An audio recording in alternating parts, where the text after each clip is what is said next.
There I was, sitting in my favorite chair.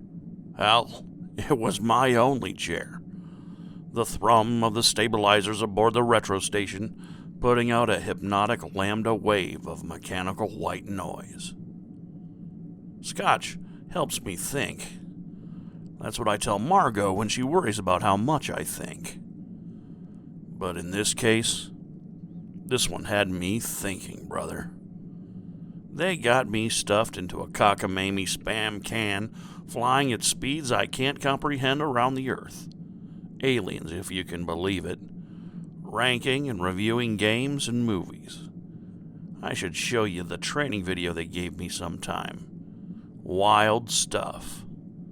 They think, by understanding retro video games and movies, they'll be better at infiltrating Earth's society.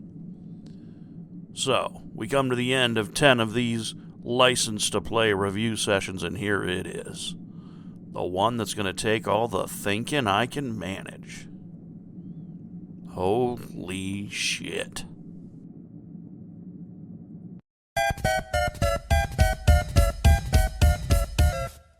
Get upset on the internet.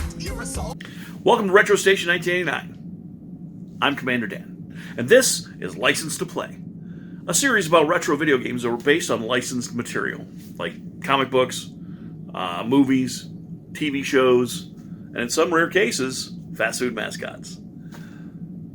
The reason why I did this series in the first place is because, well, I'm being forced to by aliens from another galaxy. But the other reason was I wanted to make sure that my favorite licensed games from when I was a kid got a fair shake. I was kind of inspired by my boy, Cygnus Destroyer, and his LJN Defender, a series of defending, if you can imagine it, only LJN games for a long time. Not all of them win, and I thought, you know what, I'm going to give my own view on these, plus my alien overlords will turn off my oxygen if I don't. So, there's fucking that. If I look a little rough, it's because, well, I've had a lot of sleepless nights about what I'm going to do about this particular game. I mean, it's from my childhood. It's one of my favorite games from my childhood, and it's really weird. In 1989, Warner Brothers released Batman, and it was a blockbuster smash hit. Lines around the blocks, and it was a darker version of the world's greatest detective than we'd ever seen in the past. Tim Burton's directorial style and sense of humor made the Batman movie a gigantic mega hit, and Hollywood couldn't stop drooling over the thought of comic book properties going through the roof. So they did what Hollywood always does. Yeah, they flaming mowed the fuck out of the comic book movie idea, but without a vision of what they could actually accomplish, we got hog shit like The Punisher, where the fucker mostly uses kung fu and knives to kill people with little skulls on them. And then Captain America by Cannon, with these goofy-ass rubber ears planted to the outside of his fucking helmet and foam muscles added to the costume. They did it to the Flash TV show as well. And everyone was getting in on the act by the end, even Sam Raimi, who wanted to direct a movie based on The Shadow, but then directed Darkman instead because the blood was in the water. Comic book movies are coming up. And Hollywood thinks any old comic book will do. Like fucking Archie. See, Hollywood smells money and it can't help but step on their own dicks. So in the midst of this feeding frenzy, they decided to try another hard-nosed crime fighter with gadgets and a hard-on for busting criminals. So, we're going to be talking about this guy.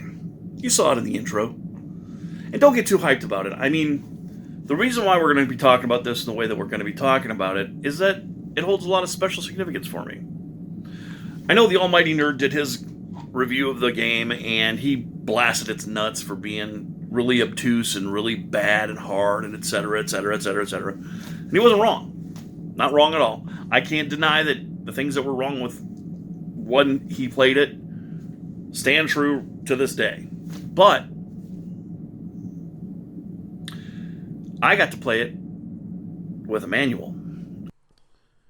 Dick Tracy, a movie released by Touchstone Pictures in 1990, riding the wave of comic book properties as movies, starred Warren Beatty and Madonna and Al Pacino. It was directed by Warren Beatty, and I haven't never seen the fucking thing. No, really, I never saw it. I didn't read the comic book much either, but that's because I didn't grow up in the fucking Great Depression. But here's the weird fucking thing. I loved Dick Tracy. The idea of a police detective with gadgets and shit, fighting bizarre, fucked up looking criminals, and it enthralled me. I mean, I was a teenager, so I was like, how the hell are they going to make that shit into a movie? It was like Popeye, the musical flick. Robin Williams, rest in peace, did such a great goddamn job playing the Sailor Man, and the effects were damn good and brought a comic cartoon I'd loved as a tyke to life. And here's the other thing. It's a little personal. In '89, my folks split up. Lots of people's folks split up, and it always sucks balls. But my brother and I went with my dad to live at her grandma's place. She bought us a Nintendo and some games to give us a diversion from how bad it sucked. And as we're readjusting to another move, this time back to the Midwest, my grandmother decides to take my brother and I to Sears to get our new school clothes. And I was hyped to go, because after getting school clothes, we'd get to go to the video store. My brother? Well, he didn't care about school clothes, so he stayed home. Dude, this could not have been a worse move. He told my grandmother to get his clothes for him. She knew his sizes, just t-shirts and jeans, like Danny likes, he said. I got a bunch of jeans, Batman t-shirts, Batman Converse, and a Dick Tracy t-shirt. My grandmother asked the store people what was popular, and they told her. So, his freshman year of high school, because he stayed home and let Grandma choose his clothes, the fucker got this shirt.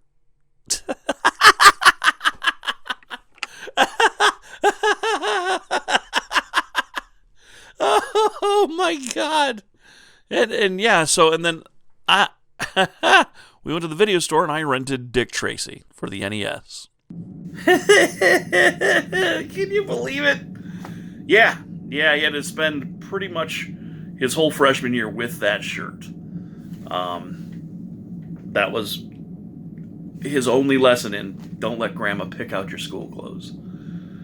And playing Dick Tracy, I spent the rest of the weekend kind of busting his balls over it and learning to love a game that not many people like very much. To be honest, I mean, there's not much to say about this game. It's literally like the definition of what you think of when you think of a licensed game. Let's take a look at the game. Dick Tracy. Published by Bandai for the Nintendo in 1990, this game was made up of different cases separated by two gameplay styles, the driving overworld and the side-scrolling action levels. In each of the levels, you're Dick Tracy, set in a new case. You're tracking down Big Boy, Flat Top, Big Toes, Clubfoot, Fuckface, Cockeye, Lisp, all the rest of Dick Tracy's physically disabled rogues gallery. The game is tough, and driving around is damn near impossible to traverse without taking some damage. Now, there are power-ups throughout the game, and though the game isn't exactly a masterpiece, it's not as bad as some folks have said. And I want to shout out to the responders to my Stooges video. Without the manual, and this is very important for this game, without the manual, the game is a whole different experience. With the manual, you'll know how to use the power-ups. In the Nerd's review, it was clear he rented the game, he says so, and without a manual. And without that, you'd never know about the power-ups and the way to heal yourself, much less figure out the button combo, which is like select an A to activate one of your fucking first aid kits. So, not much to say about the game beyond the action. It's basic, but kind of entertaining. You can't shoot unarmed perps because Dick's a good cop, and you can blow away cockamamie villains who have their guns out. And you have to memorize the layout of each level, so the game is Nintendo hard. And you really have to love the license to play it with any enthusiasm. I'm going to let you take a look here, but there's not much to see, so move along. Just playing a little cop here. And that's going to end my case of the game that's not bad enough to hate and not really good enough to remember all that well. Let's go ahead and answer the question we've all been waiting for. So, does Dick Tracy have a license to play? Well, if you take the music, you take the graphics, and you take the gameplay, you mash them all together, yeah, you got Nature's D student right here.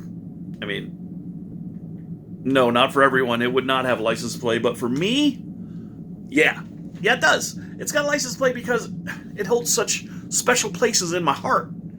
My brother and I played this for the whole weekend. And, eventually he got over having that shirt. And you know what? If you rock a New Kids on the Block shirt to your first day of junior varsity football, before you pick up your uniform, I guarantee you wear your uniform home from school that day. Oh, shit.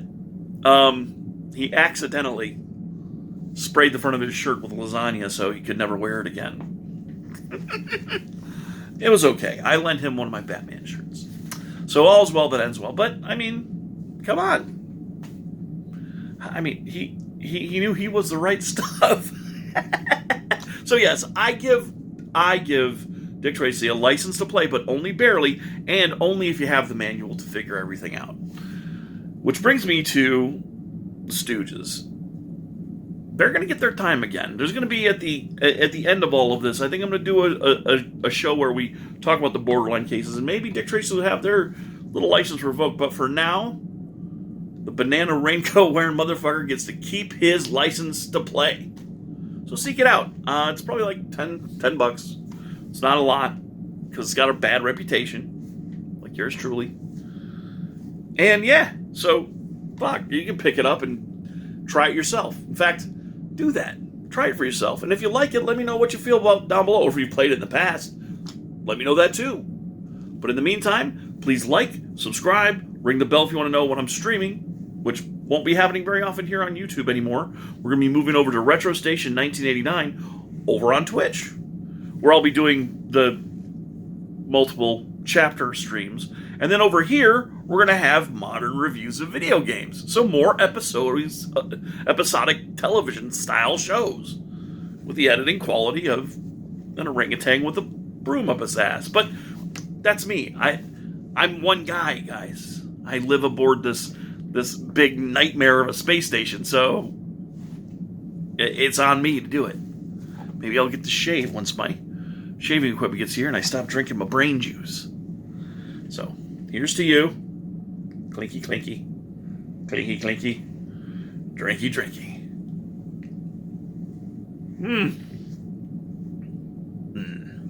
And remember, more than anything else I've said in this video regarding Dick Tracy, or brain juice, or the alien overlords who have me trapped here and will turn off my oxygen, please don't do that.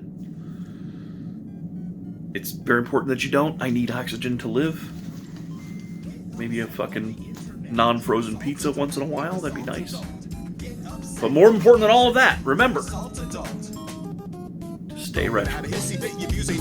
Peace. Every up and comer is a threat to what you're dealing in. Instead of getting better, you just spout up on your Facebook, crying on your Twitter bit about how bad your case look. In case you didn't get it yet, allow me to rephrase it. You cry more than my 4-year-old. I'm actually amazed. Like you couldn't even see the forest for the trees. The writing's on the wall, literally that I see.